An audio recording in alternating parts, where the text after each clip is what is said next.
Welcome back. You're with us here on the Samvat Special Editors Roundtable, and of course, we have been graced by Madhu Kela and Sunil Singhania, who've been talking to.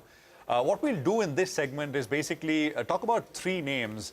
We'll talk about Divis Laboratories, JSPL, and Bajaj Finance, and ask them how they identified these businesses and what are the learnings they had, while holding them. How did they decide to sell, and any regrets whatsoever.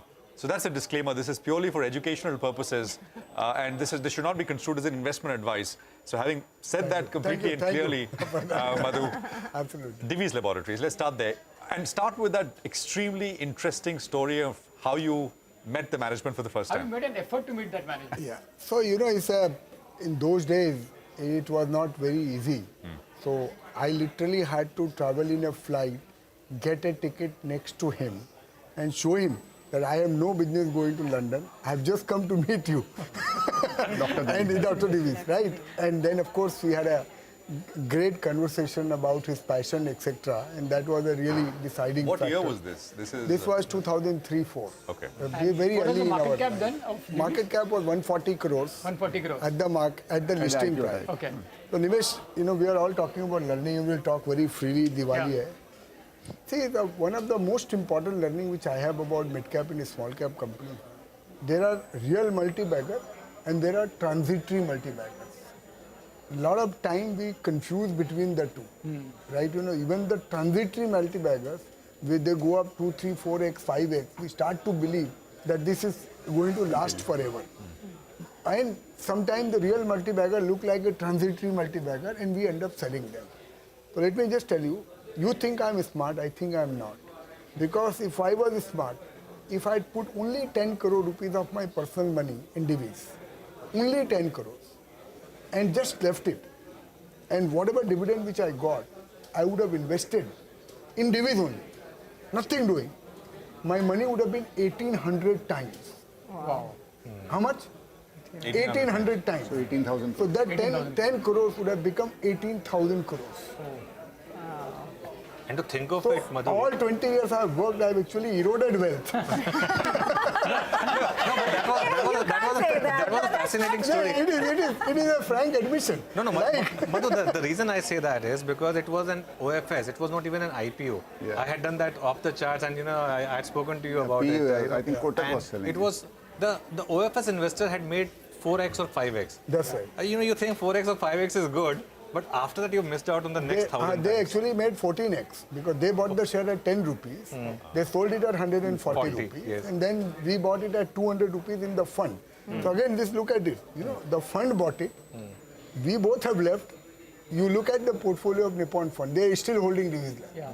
And that is a benefit of long-term investing and a portfolio construction. So, there's an important lesson here, right? You know when to buy sometimes, but you don't understand when to sell. So, Sonia, the Sunil, important what lesson is is when you, just want to finish. Sure. The important lesson is when you really find a great company, that time you have to just ignore the noise from the market. You have to ignore. Divis would have fallen more than 50%. Absolutely. Maybe 10 times in this journey between 2004 and 2022-23. Just Even 2 years again, it back. has fallen Just 2 years back. 5,500 to, Yes. 3,500. In 3,500. 2016 it halved. So my friend, philosopher and guide, Rakesh Bhaiya, used to tell, it is so difficult to hold your conviction when the stock falls 50%. And that is what made the difference. He had the conviction to hold Titan. When the stock fell more than 50% so many times in his journey. So what the real lesson is, A, these are very few opportunities. B, you have to have all the conviction before you invest. C, you should be able to monitor that company well. And D, and the most important, you should have the stomach to digest the volatility. And E, do whatever it takes to meet management. That's the big Madhu, learning, right?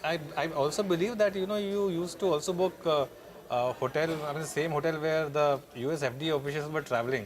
So that, if there's some inspection going on, you can find out, what's happening. It was not inspection. So, this management was extremely tight-lipped. And they will never ever utter one single word about, who their clients are, this, that. So, obviously, we were also analysts, we will not give up. So we will go to the hotel where the clients were staying and we'll find out. But that's the other big difference, right? Now we take data because it's everywhere, it's easily accessible. But this is a time when, I mean, it was hard to come by. You So could have been in a Prashant, secret service in another time, another life. Today also, Sunil and me would do the same.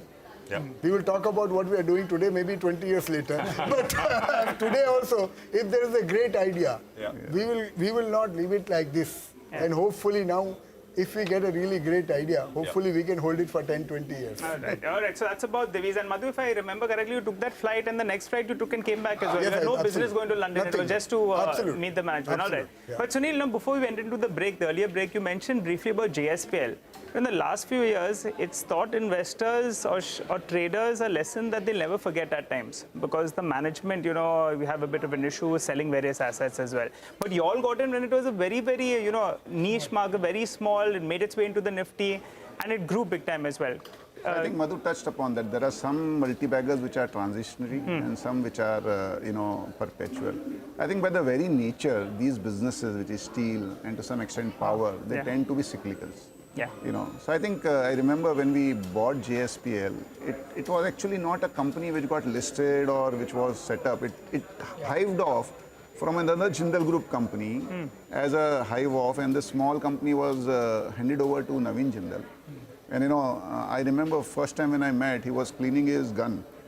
So, I said, "Ye to sala promoter banduk leke baitha hai." And then, he was a sportsman. And I think people used to get a little bit hassled because of their huge expansion and capex program. Even now when you see, a lot of investors say that bahut capex kar raha hai, we don't want to invest. But if everyone starts to think like that, then the country is not going to grow. So I think that was a company which believed that having in-house resources made sense. And in those times, iron ore was like sand. You could buy it for free, only transport cost. But still that company had the foresight of having their own iron ore blocks, their own coal blocks. They were the first company to set up a merchant power plant. It was a new thing. No one used to set up a power plant without having a PPA. They took the risk of setting up a merchant power plant. And I think it all worked out. Yeah. But obviously these businesses are transitionary. And then India went through that, in between issues about taking back the mines and all. So it was a mix of a few things which led to this whole sector facing a lot of issues. But I think But you were lucky to exit on time. we made a lot of money. Let me just add 2 points. We actually bought JSPL at 300 crore market cap. Then we must have sold our last shares maybe at 40,000 crore market cap. Wow. Then it went to 90,000 crore market cap. 85 or 90,000 crore market cap in a matter of maybe 6 or 12 months. And 15 years later, that company was available for again 4,500 crore market cap. So see, for a lot of your viewers who are seeing that, is the India story done?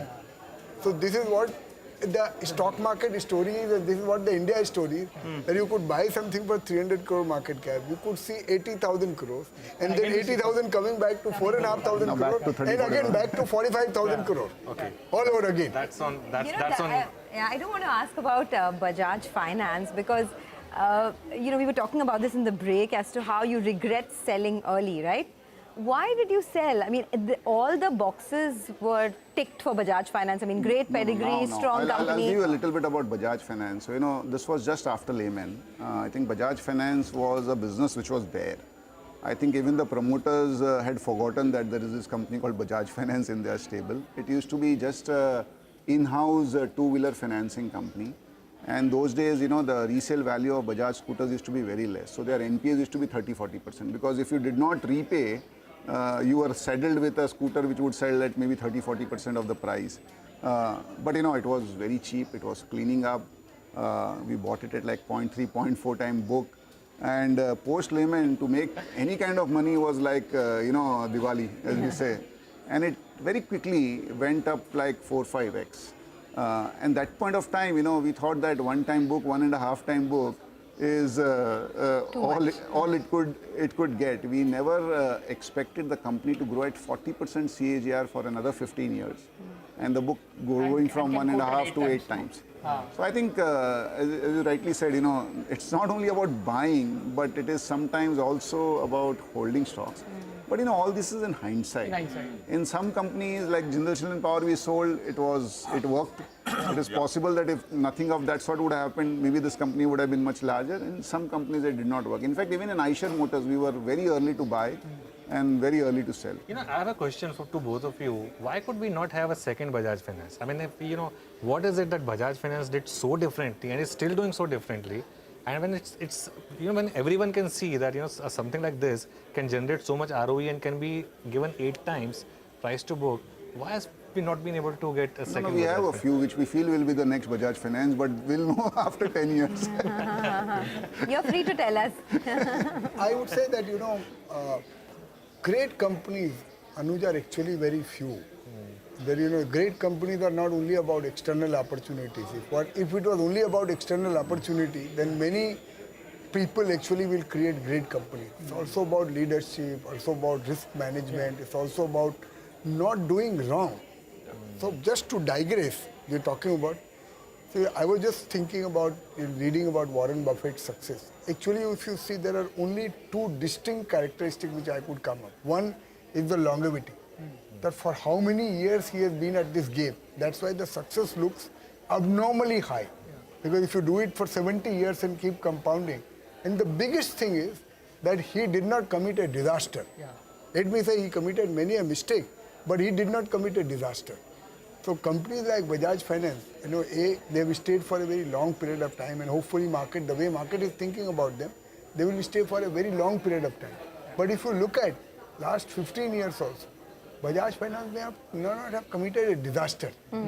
Versus that, if you talk about a lot of NBFC companies, you can clearly pinpoint that this is a disaster, this is a big mistake which was committed.